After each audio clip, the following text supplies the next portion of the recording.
Okay, Missy, there you go. And I got my clicker. Okay. All right, guys, I'm down here with Georgie for our week 3 video recap. So we're going to go through everything that we have been practicing with the pups in the last 3 weeks. I'm also going to show you a couple of the new things that we introduced for week 3. She's being a vacuum cleaner, finding the treats from the other puppies that were already down here. What are you doing, Georgie? Oh, good girl. Are you ready to work? So maybe we'll start with just 1 or 2 reps of charging that clicker. I click that clicker and I'm going to show her that I got the food. Yeah, good girl.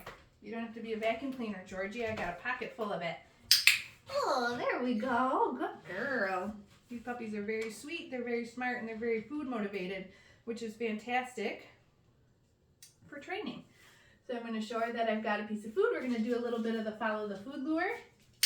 Good girl, Georgie. Good girl. Georgie. Yeah. Good girl, Georgie. Georgie. Very nice. Very good girl. Okay, let's do a little bit of the flying cookie game. Did you eat all that? Georgie, ready? Get it. Good girl. Georgie. Right here. She's like searching the ground for other people's snacks. Ready? Get it. Good girl. Pop, pop, pop. Georgie. Yeah, there you go. Get it. Georgie. Yeah, perfect. Ready? Get it. Georgie. Yeah, good girl. Okay, let's also review. Sit. So smart. What a good girl. Down. Nice down. Very good girl. Okay. Right, so I ask her for positions, I release her. I tell her when she can move out of that position. Georgie, touch. Let's do a hand target. Good. That first one, maybe a little too far away. Good girl, Georgie. Touch. Good job. Right here, I got it. That's a good puppy. Let's do sits and downs one more time. Break some of these in half. They're kind of big. Look at this good dog. Did you hear what I said? Get it. Georgie. Right here, puppy. Sit. Good. Good girl. Down. Very nice. Very good puppy. Okay. Yay! All right, so I'm going to get Georgie's harness on now. I know the stuff is on top of the crate. Yeah. I'm going to wait for 4 feet on the ground before I pick her up and get her harness on. Like, she's excited about stuff, right? But I don't want her to think that this paws up behavior gets her anything. So once she's got 4 feet on the ground, yes, there we go. It seems so cute and innocent when they're tiny little babies. But if you don't have a plan for those things right away, the dog's just going to grow up and get bigger and think that that's what they do, right? Oh, I know. This buckle is not the greatest on this harness. There we go. There we go. I did it. Okay, so you notice I got the leash attached to the harness this week. So that's something new that we introduced. Get it. This week was the leash. Georgie, get it. So usually I'll start just by kind of tossing some get it cookies or maybe playing a little bit of that flying cookie game because I just want the puppy, Georgie, to not be concerned about the leash. Okay, so sometimes get it. Just thinking about cookies and dragging it around. Georgie is helpful for that. So literally we're just going to go through all the same stuff that we just did except for now she's attached to a leash. Again, start just by letting the puppy drag the leash around. Then we are going to move into, right, look what I'm going to do. I'm going to show her that I have the food, but I'm going to pick that leash up, okay? And we're going to do sit. Good girl. So you can see I got the food in one hand, leash and clicker in the other, okay? Down. Very good girl. Very nice job. Get it. Good. A little bit of follow the food lure. Good girl, Georgie. And I think Georgie was slightly head shy of the leash too, which is totally normal when they're puppies. So if that leash comes over top of her head, she might be like, oh, what the heck is that, right? But that's why we're doing this with lots of food right now. We're teaching the puppies. Did you see her just look back at the leash there? I want her to learn that the leash, yes, get it, isn't scary, it's safe, right? We're not gonna like smack her with it. Good girl. So I'm just gonna reload on some of this food. Georgie, good puppy, sit. Very nice. This is how you introduce the leash. Down.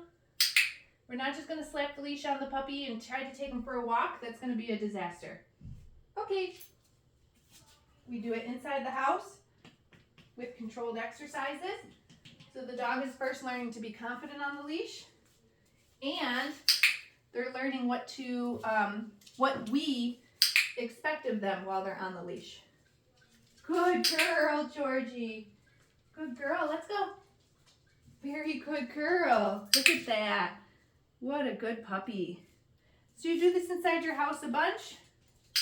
Very good girl. Come on, Georgie. Yeah. Wow. And she's going to be a good little walker outside. Oh my God, she's adorable. Look at this little trot. Look at that little trot. Such a good puppy. Oh, can we do some hand targets on the leash? Georgie, touch. Good. Okay, watch. I'm switching the leash over top of her head. That's what's going to get her confident and not be nervous about the leash. Georgie, touch. She's like, oh, I think you have the food in your other hand. Let's do a lure.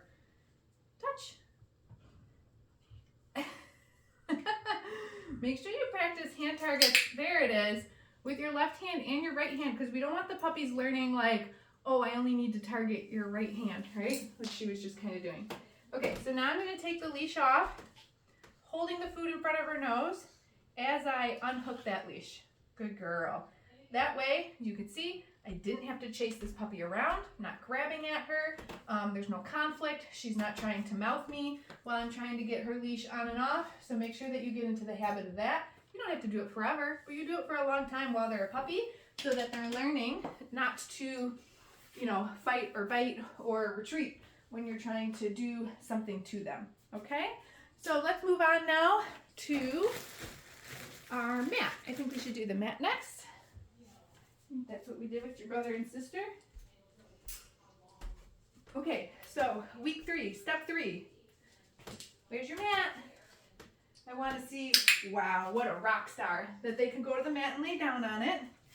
And this week we introduced moving away from the puppy while they stay on that mat. Look at this dog. She's a rock star at this. Good girl. Okay, do that for a few reps. Okay, release the puppy from the mat. I'm gonna pick it up and move it. So if this looks impressive and you're like, wow, I want the dog to do that for the rest of their life, if I send them to their mat, where's your mat? Good girl. So important that the families keep practicing this at home. I love the go to mat behavior. It's such a versatile behavior. It's a really nice way to train a solid stay. But it doesn't just end when the puppies go home, right? Right now, we're like, ooh, look, I can get like 3 or 4 steps away. That's awesome. But at home, once these pups go home, you're going to have to keep working on that distance, that duration, right? Okay. Good girl. Very good job. All right, so really nice work with the mat. I'm very impressed with this tiny baby puppy. She knows that she's supposed to lay on the mat. She's supposed to stay on the mat. So again, keep working that at home. That's a really nice skill to have. So now I'm going to take her harness off the same way that I took her leash off. Food in front of her nose. This way she's not, right? See how she is a little I think I remember that. Georgie is slightly sensitive to like the Velcro. So I'm going to take some of this food, just scatter it on the ground and take that off and be like, see, no big deal. Finish that food. Good girl. If I wasn't doing this with food, what could happen is, you know, she doesn't really like the sound of that Velcro, and if I do that every time without pairing it with something that she does like, she might start to avoid me when I try to reach for her to take the harness off, right? So keep doing it like this. She'll get over that real quickly. Go get it. You know, so we kind of do that with puppies for like a long time, but you don't have to do it forever. Okay, so refilling on some of my food here, because now we're going to go through all of our handling exercises. I'm going to bring that food over there and make it easier for myself. So you can see how much food I'm going through in this recap session, right? I'm recapping everything that we've been working on this week with these pups. When you're training with them at home, pro tip, my favorite time to do it is during mealtime. So you got their bowl of kibble, you just take a little handful of food out of there, whatever it is that you're feeding them, and then you're going to run through, just pick 2 or 3 things. Do a few reps of 2 or 3 different behaviors, and then you're done. Set the dog's food dish down, and it's over. It's a really nice way to keep yourself accountable for getting those training reps in every day. You know, usually we're feeding our dogs at least 2 or 3 times a day, so there's 2 or 3 training sessions right there. Don't make it difficult on yourself. You don't have to spend an hour trying to train the dog every day. None of us would do it, right? Okay, so handling exercises. Food, again, in front of her nose. I'm just gonna give her that bear hug, a little bit of restraint. Yes. These dogs are so good at this. Look at this. She's not trying to get away from me. Yes. Good girl. Get it. We're just going to do that for a couple of reps. Look at these treats are crummy. Get those crumbs. Good girl. And we're going to do it on the other side as well, practicing both sides. Restraint from both sides. Okay. Little bear hug. Yes. Look at how still this baby puppy is. Do you know any puppy that is this still? Good girl. Ginger is. Get it. Perfect. Okay, so now I'm going to go through, get those crumbs, body parts, right? Pick up the ear, massage the canal a little bit. Yes. Pick up the ear. Yes. Every time I say yes, I'm slipping her a cookie. You can use the clicker as a marker, or you can use a verbal marker like a yes. All 4 feet. Yes. There's 1. Yes. I'm just picking up that foot and gently massaging it. Okay. Yes. There you go. Other foot. Yes. Good girl. There you go. Tail. Yes. Again, all of these skills really going to equip your dog for not only being comfortable if you have to do something to them, but also being comfortable and not being a wiggle worm when they go to the vet and to the groomer, right? It's your groomer's job to groom the dog, not to train the dog. That's on you. Okay, so now we're going to move on to grooming tools. Okay, this isn't an exercise where I'm trying to get a mat out of the puppy. This is where I'm just teaching her that, hey, you should hold still, yes, while I brush you, okay? So you can start to do it in different places, right? Look at the top of her head. Yes, good girl. I like to practice back here by their little booty too. That can be a little sensitive area. Yes, wow, get it. You see how I'm telling her get it in between each of these things to give the puppy a little bit of a break? I'm not just moving right into the next thing. I toss that get it cookie, kind of let her take a few seconds to decompress from whatever it was we were just working with. Nail clippers. Again, you don't have to ever trim your dog's nails. That's fine. But you should train your dog that, you know, the nail clippers aren't scary. So all you got to do is just take those clippers. Yes. Touch them to a foot. Yes. Good girl. Yes. You know what we didn't do is the crate. We got to do that next. Yes. I knew I was forgetting something. I thought we were moving pretty quickly. Good girl. Get it. Oh, right there. Okay, let's do the crate next before we do the clipper blades. Got all this stuff on top of the crate. Okay. Georgie, kennel. Good, so I can click the clicker or say yes for that puppy getting 4 feet into the kennel. And then, look, I'm going to feed the puppy inside the kennel, so I'm creating value for staying in the kennel. Good girl. And then when I'm ready, okay, release that puppy from the kennel. So I'm telling her kennel, she's getting in, she's staying in until I release her from it. Okay, let's do that again. Ready, Georgie? Kennel. Good puppy. See how happy they are to just hop right into that kennel? Good girl. This time we can shut the door.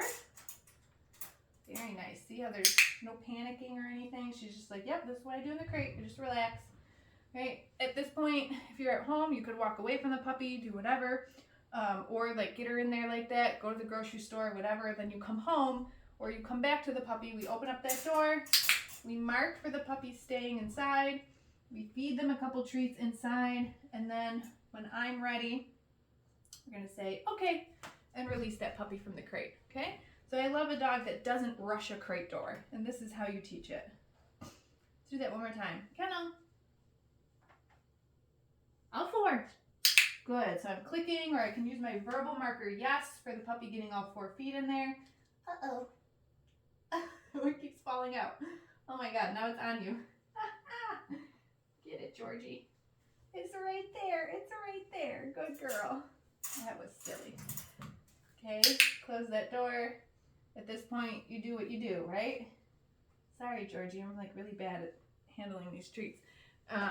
You know, you walk away from the puppy or whatever, but then the other part of the routine is that when you come back, you open up that door and you reward that dog for staying in, for calm, right? And then we say, okay, and we release them from position. Wow, look at, there's more. I put a few down, good girl. And it just really creates value for the crate because guess what? If I hadn't closed this right now, I bet you she would have just gotten right back in. We've got one more thing to do. Clipper blades. Okay, so again, this exercise is not about, let me shave the puppy right now. This exercise is about getting the puppy comfortable with the sound of these clipper blades because especially these Cavapoos, they're gonna have to have grooming care for their entire lives, right? So we wanna make sure they're comfortable with it. Turn those clipper blades on. She can check them out if she wants. But once they're on, then I'm gonna start to drop a piece of food on the ground, one at a time. And this actually would be something interesting if I did have video of earlier in the week. Once the food stops, then that's going to turn on. You know, the first time we ever turn these loud buzzers on, the puppies are kind of like, oh my goodness, what the heck is that, right? Now, could you imagine if then I took them and tried to groom them with them? That probably wouldn't be a super positive experience. But now I turn them on and they're like curious about them because they know that food is going to start happening, right? So we've got puppies who, like these puppies don't even care that the clipper blades are on. And that's what's great is because then when they do have their first grooming appointment, they've already been exposed to this noise and everything. So then when the groomer has to have, you know, direct contact with the clippers to the puppy, it's really not going to be that big of a deal for them. Okay, so I've got a couple more pieces in my hand, so we'll turn this on one more time and finish it up. Good girl. There you go. Here's one. Here's the rest. Those are crumbs. Yeah, good girl. That's why you were a little vacuum down here when we first got down here. Hey, turn them off. All done. And that's it. That's everything. Okay, so make sure that you've checked out the video library for the example videos. Keep reviewing these recap videos that we've made for you. Get your Zoom lesson booked for when these puppies go home. I would highly recommend booking that Zoom lesson with Marissa. She's probably got more availability than me, and she has been working with these puppies more than me. So, if you've got any questions, you can also just shoot us an email. Say bye.